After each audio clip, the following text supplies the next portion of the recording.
Good morning students. मेरी आवाज आ रही है?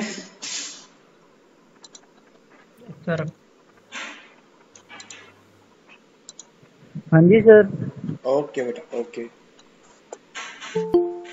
हाँ जी बेटा, मैंने लास्ट 2 डेज में पीडीएफ नोट्स और एक वीडियो लेक्चर भेजा, वो देखा?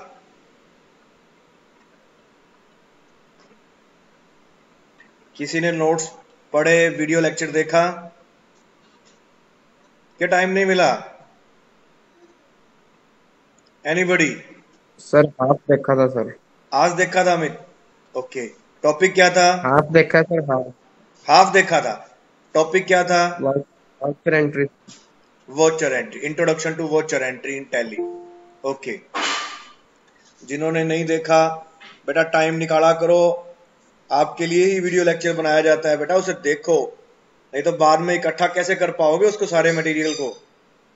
ठीक है, धीरे धीरे टाइम लगा के उनको देखोगे तभी फायदा है उसको। ठीक है, आज थोड़ा सा हम उसको शुरुआत करते हैं, फिर अगर किसी की कोई क्वेरी हो तो वो बीच में पूछ सकता है बेटा। ठीक है, मैं स्क्रीन प्रेजेंट कर रहा हूँ, रिपीट कर रहा हूँ उसी वीडियो लेक्चर की, थोड़ा सा उसको ब्रीफिंग करते हैं। ठीक है,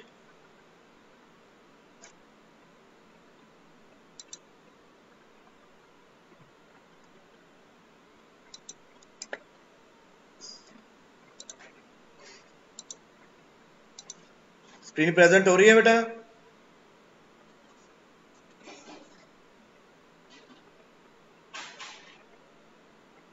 स्क्रीन प्रेजेंट हो रही है, मैं पूछ रहा हूं आपसे।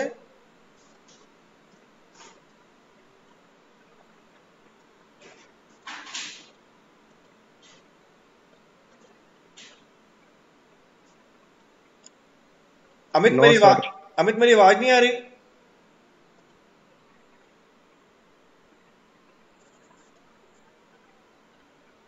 कट रही है सर आवाज।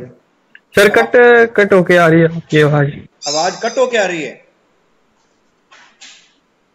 ओके बेटा, मैं एक बार अभी भी कट होके आ रही है? सर सही यस आ सर। रही है। सही नहीं आ रही? अब सही है सर। स्क्रीन प्रेजेंट हो रही है? Yes sir. ओके बेटा, yes sir. Okay okay okay.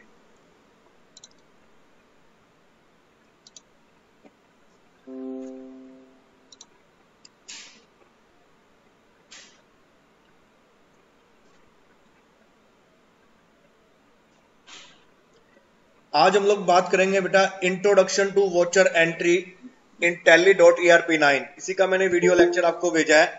ठीक है, जब कभी भी हम टैली के अंदर अपनी कंपनी क्रिएट कर लेते हैं, कंपनी क्रिएट करने के बाद हम रूटीन के वोचर्स अगर फीड करना चाहते हैं, एंट्री करना चाहते हैं, रिकॉर्ड अपने जो ट्रांजेक्शंस है उनको रिकॉर्ड करना चाहते हैं, तो हमें वोचर की जरूरत पड़ती है। वोचर एक इंस्ट्रूमेंट है जिसकी हेल्प से हम लोग एंट्री करते हैं। ठीक है, ये एक फाइनेंशियल ट्रांजेक्शन जो हमने की है, उस फाइनेंशियल ट्रांजेक्शन की पूरी डिटेल उस वोचर पे रहती है। A voucher is a document that contains details of a financial transaction and it is required for recording the same into the books of accounts। कि एंट्री करने के लिए इस वोचर की हमें जरूरत पड़ती है। For every transaction you can use appropriate tally voucher to enter the details into the ledgers and update the financial position of the company। जो भी हमारी बिजनेस ट्रांजेक्शंस हैं उनको रिकॉर्ड करने के लिए टैली में डिफरेंट टाइप ऑफ वोचर्स हैं। आपने अपना एप्रोप्रिएट वोचर चूज करना है कि किस वोचर की हेल्प से ये वाली एंट्री की जाए। The voucher entry menu options are available under the transactions in the gateway of Tally. Gateway of Tally में ट्रांजेक्शंस के हेड में आपको वोचर एंट्री का मेन्यू मिलता है। The payroll and order vouchers are available as separate options. Payroll और order voucher जो है वो एक सेपरेट ऑप्शंस है। हम यहां पर बात करेंगे अकाउंटिंग वोचर्स की, इन्वेंट्री वोचर्स की और कुछ ऑप्शनल वोचर्स की। Vouchers are used to record all account related transactions in tally.erp9। You can selectively set the configuration for entry to allow only those features which you require while entering vouchers। बहुत से features हैं, जैसे पहले हम लोगों ने accounting features या inventory features को अपने हिसाब से कॉन्फ़िगर किया था। अब बात करते हैं वोचर एंट्री में कि वोचर एंट्री में कौन कौन सी ऑप्शंस अवेलेबल हों और कौन कौन सी ऑप्शंस अवेलेबल ना हो।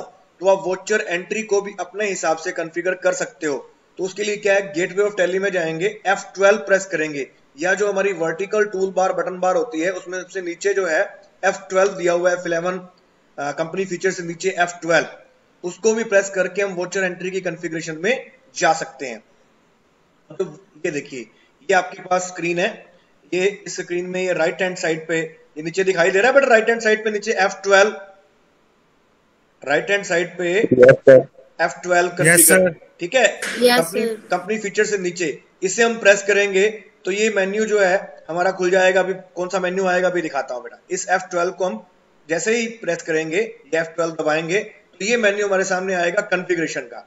इसमें डिफरेंट टाइप ऑफ कॉन्फ़िगरेशंस हैं, जनरल, न्यूमेरिक, सिंबल्स, अकाउंट्स, ठीक है, invoicing, banking, payroll, printing, emailing, data configuration, advance configuration, product and features configuration, license configuration. But हम फिलहाल अब बात करेंगे एक बार अकाउंटिंग के रिलेटेड वोचर एंट्री की कॉन्फ़िगरेशन से, कि जो वोचर एंट्री की कॉन्फ़िगरेशन है, कौन से फीचर्स हमने एक्टिवेट करने हैं और कौन से डीएक्टिवेट करने हैं, उसकी बात करेंगे।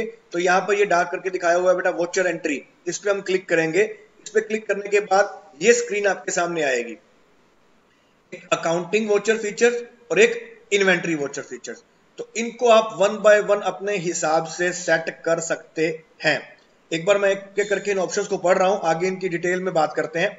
जैसे सबसे पहले skip date field, then use single entry mode, use payment and receipt voucher as contra voucher, use credit और debit instead of to by, enable printing for contra voucher, warn on negative balances, pre-allocate bills for payment or receipt or general voucher, allow cash accounts in general voucher, allow expenses or fixed asset in purchase voucher, allow income accounts in sale voucher, show inventory details, show table for bills for selection, show final balances of bill, show bill wise detail, expand into multiple lines, show current balances of ledger। इसी तरह से inventory से related features हैं। एक एक करके इन features की बात करते हैं कि ये फीचर्स क्या हैं, इनको एक्टिवेट करने से क्या होता है, डीएक्टिवेट करने से क्या फर्क पड़ता है, ये हम वन बाय वन अभी बात करते हैं बेटा। सबसे पहले अकाउंटिंग जो वोचर के फीचर्स हैं उनकी कॉन्फ़िगरेशन के लिए सबसे पहले जो हमारा फील्ड आई थी वो था skip date field during creation for fast entry. Tally के अंदर एंट्री करने के लिए क्या है कि आप शुरू में ही डेट सेलेक्ट कर लेते हो, वोचर एंट्री डेट, ठीक है, वोचर एंट्री डेट सेट कर देते हो। तो उसके बाद जब वोचर एंट्री करते हो तो आपसे डेट नहीं पूछता, क्योंकि बार बार अगर डेट पूछे तो टाइम ज्यादा लगता है। अगर डेट एक बार फिक्स कर दी जाए कि इस डेट की वोचर एंट्री कर रहे हैं तो आप स्पीड से एंट्रियां कर सकते हो। इसलिए ये डेट वाली फील्ड को स्किप कर देता है एंट्री को फास्ट करने के लिए बाय डिफॉल्ट, ठीक है। आप चाहो तो इस ऑप्शन को यहां पर जहां पर स्किप के आगे यस लिखा हुआ है वहां पे नो कर दीजिए, तो हर वोचर एंट्री पे आपको डेट पूछेगा, हर वोचर एंट्री पे। ये आप डिपेंड करता है कि आपने किस तरीके से करना है। सर हाँ जी बोलिए, बोलो बोलो। आवाज कट रही है सर, आप आवाज कट रही है सर। आवाज कट रही है बेटा, अभी भी कट रही है, अब ठीक आ रही है? बीच बीच में सर कटती है सर। चलो मैं थोड़ा स्लो बोलता हूं, हो सकता है कोई नेटवर्क इशू हो, ठीक है, थोड़ा स्लो बोलता हूं बेटा, ठीक है, वो फास्ट बोलने से हो सकता है कट जाती है। Skip date field, skip date field का मतलब है कि एंट्री करते वक्त आपसे बार बार जो वोचर की डेट है वो पूछे या ना पूछे। शुरुआत में जो आपने एक बार डेट फीड कर दी है, अगर उसी डेट के वोचर्स फीड किए जा रहे हो तो बार बार आपसे ना पूछे तो ज्यादा अच्छा है, जिससे क्या है कि एंट्री करना फास्ट हो जाता है, स्पीड बन जाती है, ठीक है। अब यहाँ पे डिपेंड करता है कि आप सारे वोचर अलग अलग डेट के अगर फीड कर रहे हो तो आपको लगता है कि बार बार डेट पूछे, और आप अगर एक ही डेट के वोचर फीड कर रहे हो इकट्ठे तो डेट ना पूछे। वो डिपेंड्स अपॉन योर सिचुएशन कि आप किस तरह के वोचर्स की फीडिंग कर रहे हो। अगर मिक्स डेट्स के वोचर है तो चाहिए कि डेट बार बार पूछे, ताकि जो भी वोचर फीड कर रहे हो उसकी डेट वहां भर दो। अगर एक ही पर्टिकुलर डेट के वोचर्स हैं then there is no need कि एक बार जो डेट भर दी है उसी के वोचर चल रहे हैं, तो कोई दिक्कत वाली बात नहीं है, ठीक है। तो ये आप पे डिपेंड करता है कि बेटा कि आपने किस तरीके से काम करना है। इस ऑप्शन को आप इनेबल या डिसेबल कर सकते हो एज पर योर रिक्वायरमेंट। इसके बाद आता है use single entry mode for payment, receipt और कॉन्ट्रा वोचर। भाई सिंगल एंट्री क्या होता है, किसी को पता है? कोई बताएगा मेरे को सिंगल एंट्री क्या होता है? Anybody? Single entry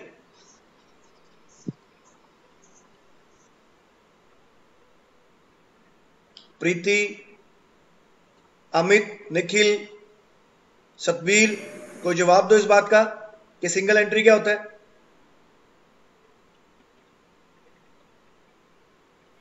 sir only एक चीज बताते हैं, डेबिट या क्रेडिट के बारे में। बिल्कुल बेटा, सिंगल एंट्री का मतलब है कि एक साइड की एंट्री की जाती है। अब जब हम पेमेंट रिसीट या कॉन्ट्रा वोचर यूज कर रहे हैं, जैसे पेमेंट वोचर चूज किया तो हमें पता है कि पेमेंट करनी है, तो शुरुआत में ही आपसे पूछ लेगा कि आपको पेमेंट कैश में करनी है, चेक में करनी है। तो उसके बाद सिर्फ आपको पार्टी का नाम भरना है जिसको पेमेंट करी है। तो डबल एंट्री बार बार आपको कैश या बैंक चूज करने की जरूरत नहीं है। ऐसे ही रिसीट वोचर है कि आपने इकट्ठे पैसे अगर रिसीव किए हैं तो आपसे सिर्फ फर्म का नाम पूछेगा कि किससे पैसे आपने रिसीव किए हैं, जिससे क्या है कि एंट्री की स्पीड बन जाती है। बट आप अगर चाहो कि बार बार पूरी एंट्री पूछे, जैसे हम आमतौर पे कॉमर्स में एंट्रियां करते हैं double entry, cash account debited to Ram, cash bank account debited to Shyam, ठीक है, तो वो भी आप कर सकते हो इस ऑप्शन को इनेबल और डिसेबल करके एज पर योर रिक्वायरमेंट। ठीक है, इसी तरह से use payment receipt voucher as contra voucher. अब कॉन्ट्रा वोचर क्या होता है कि जिसमें बैंक और कैश की आपस में ट्रांजेक्शन होती हैं। आप चाहो तो पेमेंट और रिसीट वोचर में ही ये चीज यूज कर सकते हो, तो कॉन्ट्रा वोचर की जरूरत नहीं पड़ती है। इस ऑप्शन को इनेबल या डिसेबल कर लो, तो उसके अकॉर्डिंगली आप अपनी रिक्वायरमेंट के अकॉर्डिंग इसकी कॉन्फ़िगरेशन कर सकते हो। तो कॉन्ट्रा वोचर की जरूरत नहीं पड़ेगी, आप पेमेंट या रिसीट वोचर में ही बैंक और कैश की ट्रांजेक्शन कर पाओगे। इसके बाद आता है यूज क्रेडिट और डेबिट इंस्टेड ऑफ टू और बाय। हम लोग कॉमर्स में देखते हैं कि डेबिट साइड की एंट्रीज के लिए हम टू यूज करते हैं और क्रेडिट साइड की एंट्रीज के लिए हम बाय यूज करते हैं। तो ये भी यहाँ पर टू बाय यूज करते हैं। आप चाहो कि टू बाय में अगर कंफ्यूज हो रहे हो कि टू बाय क्या है, तो आप इसको क्रेडिट और डेबिट कंसेप्ट भी लेकर चल सकते हो। आप उस ऑप्शन को अपने हिसाब से एडजस्ट कर लो। अगर क्रेडिट डेबिट चाहिए तो वो कर लीजिए, अगर टू बाय चाहिए तो वो कर लीजिए। ये कॉन्फ़िगरेशन भी आप कर सकते हो यहाँ यस और नो यूज करके। Then use cheque printing for contra voucher. जो कॉन्ट्रा वोचर आप फीड करोगे उस कॉन्ट्रा वोचर में, कॉन्ट्रा वोचर किसके लिए होता है, बैंक में या तो पैसे जमा कराने हैं या बैंक से पैसे निकलवाने हैं। तो उसके लिए तो हमें चेक चाहिए या विड्रॉल स्लिप्स चाहिए। ठीक है, तो इस ऑप्शन को अगर आप इनेबल कर देते हो तो जो आप एंट्री कॉन्ट्रा वोचर में जाकर करते हो तो आपको बैंक ट्रांसफर की स्लिप्स या चेक वो प्रिंट करके दे देता है, ताकि आप अपने एम्प्लॉय को भेजो और वो वहां से अकॉर्डिंगली जो वोचर आपने फीड किया उसकी अगर चेक प्रिंट किया है तो चेक से पेमेंट ले आएगा, कोई विड्रॉल स्लिप है तो विड्रॉल स्लिप से पेमेंट हो जाएगी। तो इस तरीके से आप उसमें प्रिंटिंग यूज कर सकते हो कॉन्ट्रा वोचर में, जैसे पेमेंट और रिसीट वोचर में यूज करते हैं। ठीक है, देन वन और negative cash balance.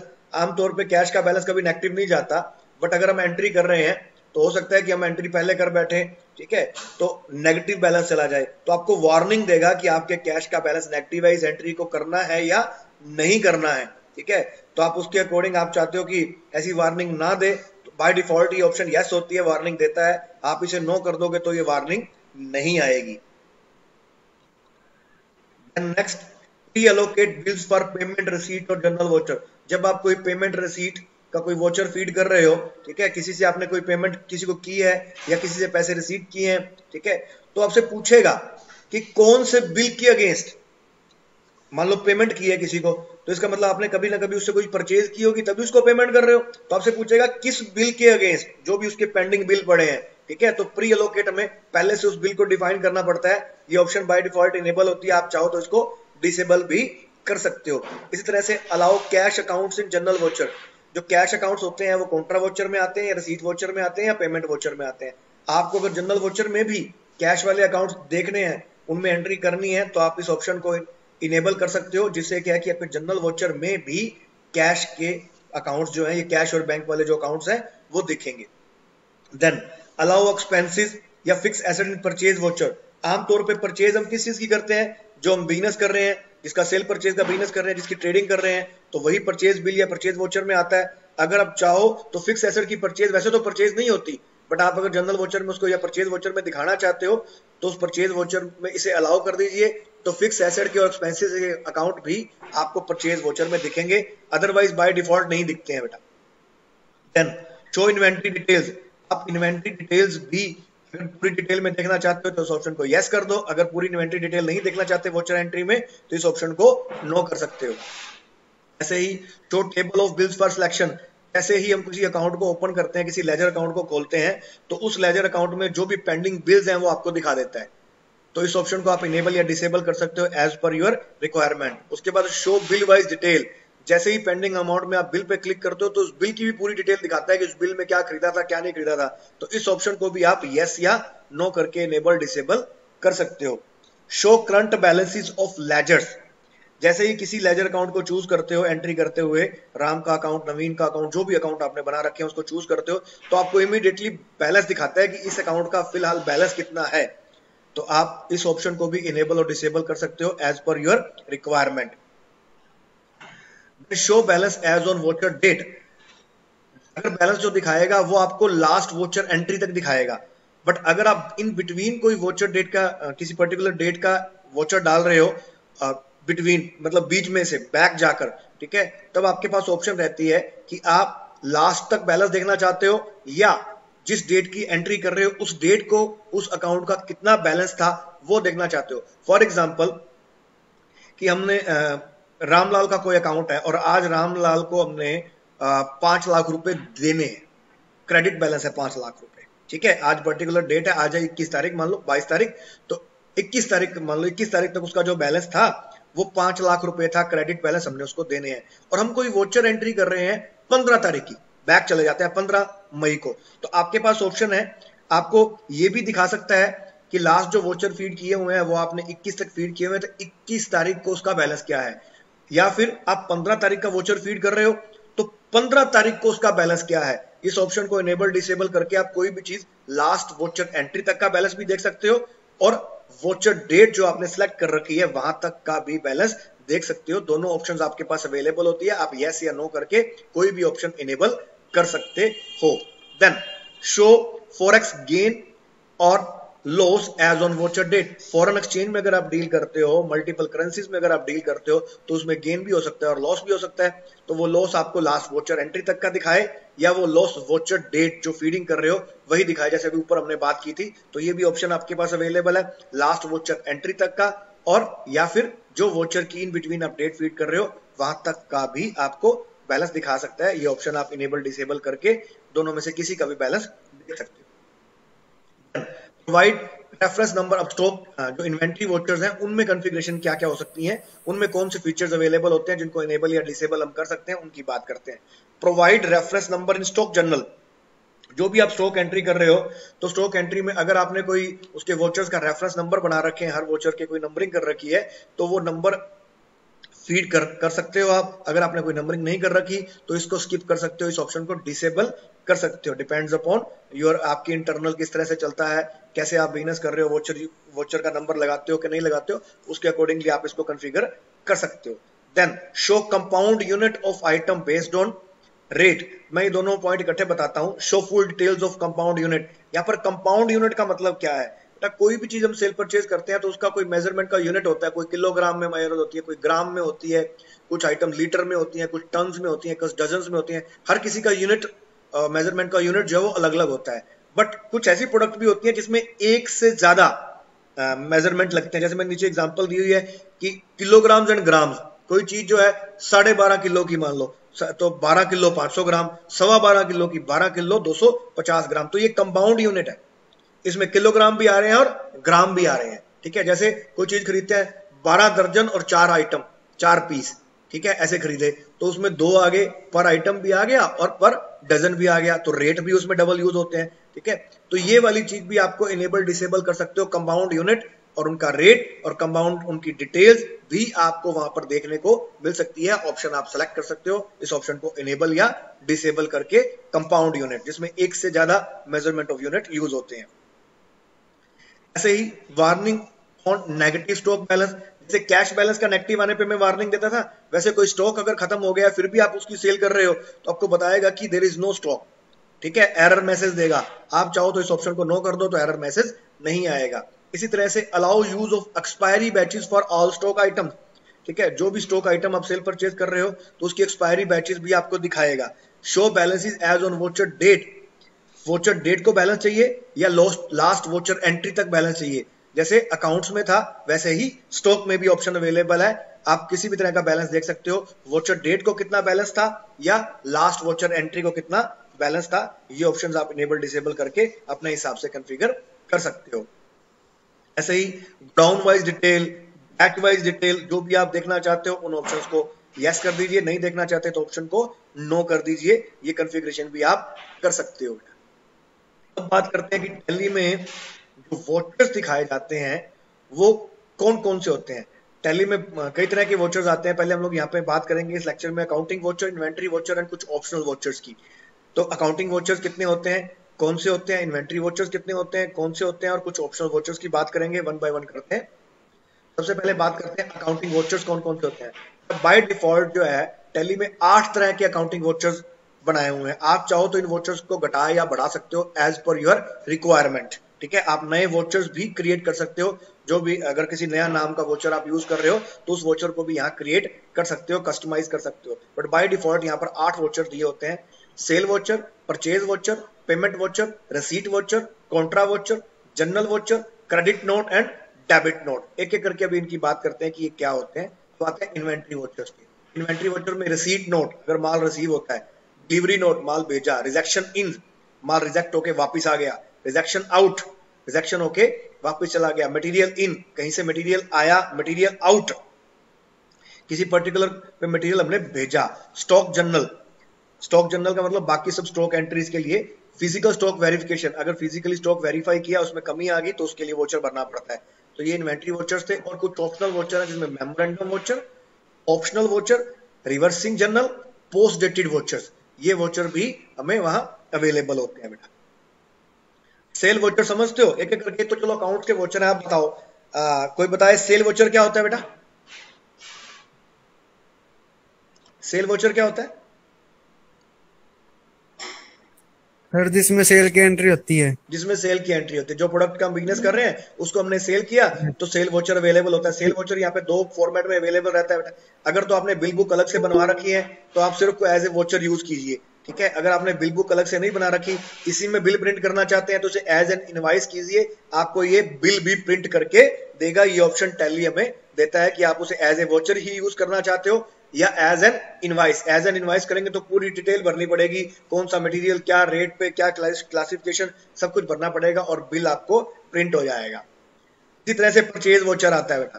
Purchase voucher भी एज ए इनवाइस और एज ए वोचर रहता है कि अगर आपने कहीं स्टॉक को भी मेंटेन कर रहे हो तो एज ए इनवाइस भरोगे। ठीक है, पूरी डिटेल भरोगे, कौन सा माल, कौन सी एक्सपायरी, कौन से गोडाउन में जाएगा, सारी चीजें भरेंगे तो वो परचेज वोचर भी 2 ऑप्शन में अवेलेबल है, एक वोचर और एक एज ए इनवाइस।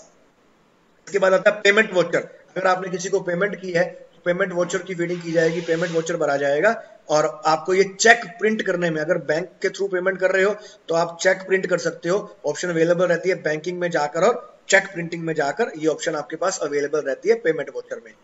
ऐसे ही रिसीट वोचर, अगर आपने किसी से पैसा रिसीव किया है तो रिसीट वोचर भरेंगे। जैसे ही हम रिसीट वोचर भरेंगे आपसे पूछेगा कि किस पर्टिकुलर इनवाइस के अगेंस्ट ये पैसा जो है वो आया है, जो क्लाइंट ने आपको दिया है, तो उस ऑप्शन को हम फिल करते जाएंगे तो ये रिसीट वोचर भी बन जाएगा। और रिसीट वोचर आपको हेल्प करता है एक एक्नॉलेजमेंट बना के देने में।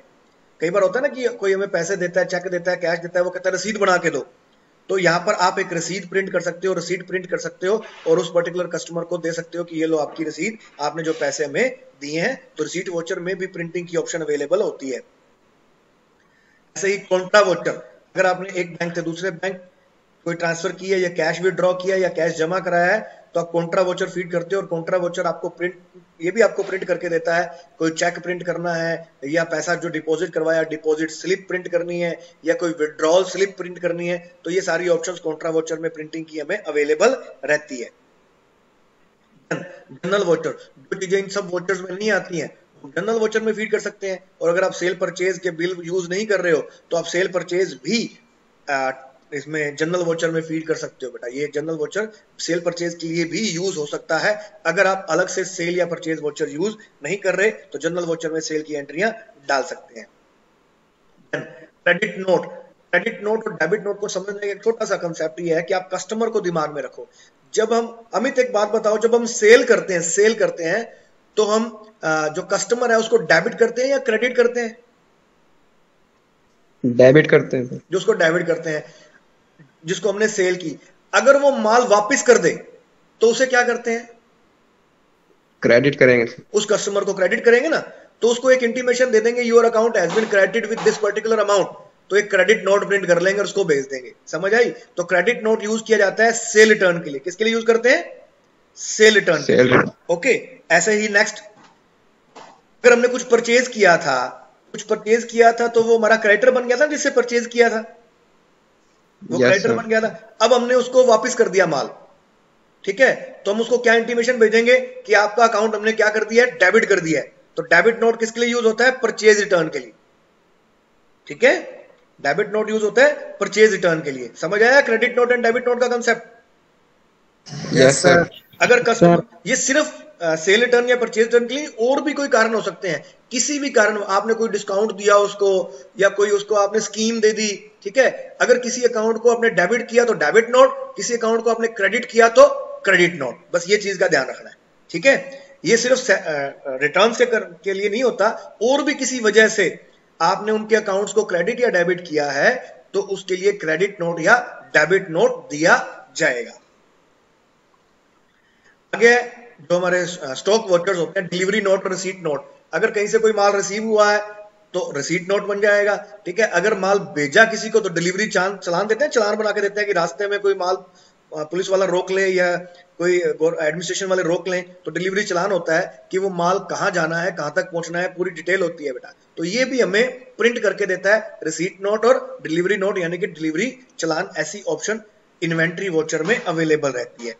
ऐसे ही रिजेक्शन इन, रिजेक्शन आउट, सेल रिटर्न या परचेज रिटर्न के केस में अगर माल आया है तो रिजेक्शन इन है, अगर माल आपने वापस भेजा है तो रिजेक्शन आउट है। इसी तरह से मटेरियल इन और मटेरियल आउट, एक जॉब से दूसरी जॉब पे आपने मटेरियल ट्रांसफर किया, ठीक है, तो मटेरियल इन और मटेरियल आउट उन जॉब्स के लिए रहेगा। आप डिफरेंट जॉब्स कर रहे हो तो एक जॉब से दूसरी जॉब पे मटेरियल भेजते हो, ठीक है, तो उसके लिए मटेरियल इन और मटेरियल आउट का वोचर जो है वो यूज होता है। ऐसे ही स्टॉक जनरल वोचर यूज होते हैं कि आपने मटेरियल शिफ्ट कर दिया एक ब्रांच से दूसरी ब्रांच, एक गोडाउन से दूसरे गोडाउन, ठीक है, एक लोकेशन से दूसरे लोकेशन, तो उसके लिए स्टॉक जनरल डालेंगे कि कहां से गया और कहां आया, ठीक है। तो स्टॉक जनरल वोचर उसके लिए यूज होता है कि कहां स्टॉक बढ़ गया, कहां स्टॉक कम हो गया। फिजिकल स्टॉक वेरिफिकेशन वोचर, आपने स्टॉक को फिजिकली वेरीफाई किया, कुछ स्टॉक कम हो गया, मे बी नॉर्मल या नॉर्मल लॉस कुछ भी हो सकता है, हमने एक कंसेप्ट पढ़ रखा है नॉर्मल लॉस क्या होता है और अब नॉर्मल लॉस क्या होता है, तो उसका वोचर फीड किया जाएगा ताकि स्टॉक का टोटल मिल जाए, ठीक है। तो स्टॉक वेरिफिकेशन वोचर कहते हैं उसको। अब बात करते हैं अदर वोचर की, जो ना तो स्टॉक वोचर्स है ना अकाउंटिंग वोचर, अदर वोचर में आते हैं, जिसमें सबसे पहले आता है मेमोरेंडम वोचर। जैसे इसका नाम है, मेमोरी बेस्ड के लिए, हमने किसी का कोई ट्रांजैक्शन की है, उस ट्रांजैक्शन को भी रिकॉर्ड नहीं करना बट हम दिमाग में रखना चाहते हैं, तो दिमाग में रखने का मतलब हो सकता है आगे भूल जाएं, तो हम कंप्यूटर के दिमाग में दे देते हैं, कंप्यूटर की मेमोरी में दे देते हैं, टैली की मेमोरी में दे देते हैं, उसको वोचर को फीड कर देते हैं, बट वो वोचर हमारे अकाउंट्स को इफेक्ट नहीं करता, उसको पोस्ट नहीं करता एंट्री को, सिर्फ एक मेमोरेंडम रजिस्टर में दिखाता है कि ये ट्रांजैक्शंस हुई हुई हैं, ठीक है, तो ये मेमोरेंडम वोचर कहलाता है।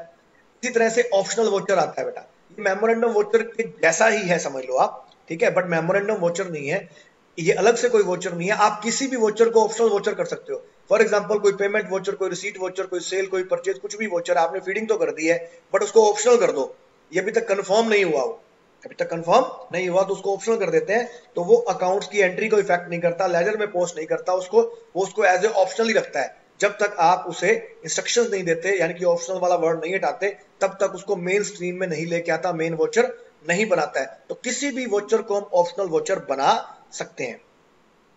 Next is reversing general voucher. Reversing general voucher क्या होता है, ये एडजस्टमेंट्स के लिए यूज होता है, जैसे डेप्रिसिएशन की एडजस्टमेंट, आउटस्टैंडिंग एक्सपेंसेस की एडजस्टमेंट, ये हमारे अकाउंट्स को इफेक्ट नहीं करता। ये कब एग्जीक्यूट होता है, जब हम रिपोर्ट्स बनाते हैं, जब हम बैलेंस शीट्स बनाते हैं, फाइनल अकाउंट बनाते हैं, तब ये वाले वोचर जो है वो एग्जीक्यूट हो जाते हैं, इसे रिवर्सिंग जनरल वोचर कहते हैं बेटा, ठीक है। एडजस्टमेंट जो होती है ना हमारे फाइनल अकाउंट की एडजस्टमेंट, ये उनके लिए यूज होती है। Next is the post dated voucher. आपने कोई ट्रांजैक्शन कर ली, वो ट्रांजैक्शन कुछ महीने के बाद, कुछ टाइम पीरियड के बाद इफेक्ट होनी है, ठीक है। फॉर एग्जांपल हमने कुछ सामान खरीदा हायर परचेज पे या इंस्टॉलमेंट पे, हमने उनको चेक दे दिए 2-2 महीने के, 3-3 महीने के, तो हम लोग हो सकता है कि भूल ना जाए उस वोचर को एंट्री करने, तो आप पहले ही सारी एंट्रियां कर दीजिए और उनको पोस्ट डेटेड यानी कि आने वाले टाइम की डेट डाल दीजिए, तो जब तक वो तारीख नहीं आएगी तब तक वो वोचर इफेक्टिव नहीं होगा, जैसे ही वो तारीख आएगी वो वोचर ऑटोमेटिकली इफेक्टिव हो जाएगा। इन्हें बोलते हैं पोस्ट डेटेड वोचर। ये फैसिलिटी भी टैली में हमें अवेलेबल है। ये वीडियो लेक्चर था, ये पीडीएफ नोट्स थे जो मैंने आपको भेजे थे, या मैंने थोड़ा सा उसकी ब्रीफिंग की है, थोड़ा स्पीड से तो की है, बट उम्मीद है कि आपको समझ आया होगा। अगर किसी को डाउट है तो वो मेरे से इसकी क्वेरी कर सकता है, पूछ सकता है। एनीबडी? सर मेमोरेंडम वक्त बताना सर दोबारा। 1 मिनट में अटेंडेंस मार्क कर लूं। बीच में कितने लोग हैं देखते हैं। वेट, अटेंड, ओके 42 लोग हैं। चलो अटेंडेंस ले ली। हाँ जी बेटा, क्या पूछ रहा है? सर मेमोरेंडम वक्त। बेटा मेमोरेंडम वोचर ये होता है कि आपने कोई ट्रांजैक्शन किसी को कोई वैसे ही गुड्स दिए हैं चेक करने के लिए, अभी कंफर्म नहीं हुआ कुछ भी, पता नहीं अमाउंट वो मेटेरियलाइज हो या ना हो ट्रांजैक्शन, तो आप एक वोचर डाल के रख सकते हैं, memorandum for memory based voucher. ठीक है, याददाश्त के लिए वोचर डाल के रख लिया। ठीक है, और जब तक आप कंफर्म नहीं करोगे वो वोचर कंफर्म नहीं होगा, उसको बाद में डिलीट कर सकते हैं। सिर्फ मेमोरी बेस्ड वोचर्स है बेटा।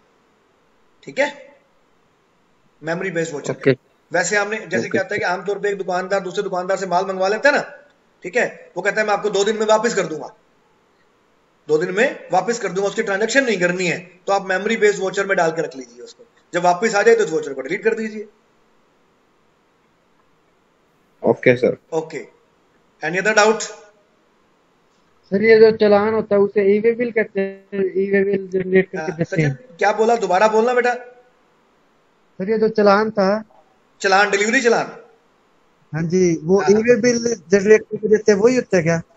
जैसे जो आप ई वे बिल जनरेट करके देते हैं, जो हाँ आप बिल्कुल बिल्कुल, माल रास्ते का बिल बेटा, ई वे बिल, बिल्कुल सही है, बिल्कुल सही कह रहे हैं।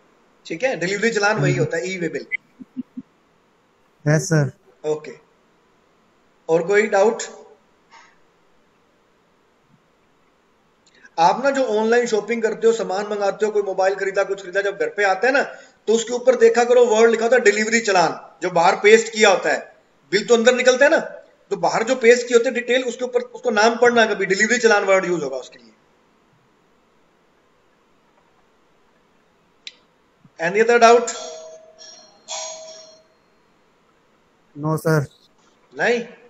तो चलो ठीक है बेटा, आज का लेक्चर कंप्लीट। बट आप वो ना पीडीएफ देखा करो, वीडियो लेक्चर देखा करो। ठीक है, थोड़ा टाइम लगाया करो बेटा। ओके, अगर कोई डाउट नहीं है तो आप क्लास लीव कर सकते हो। Thank you.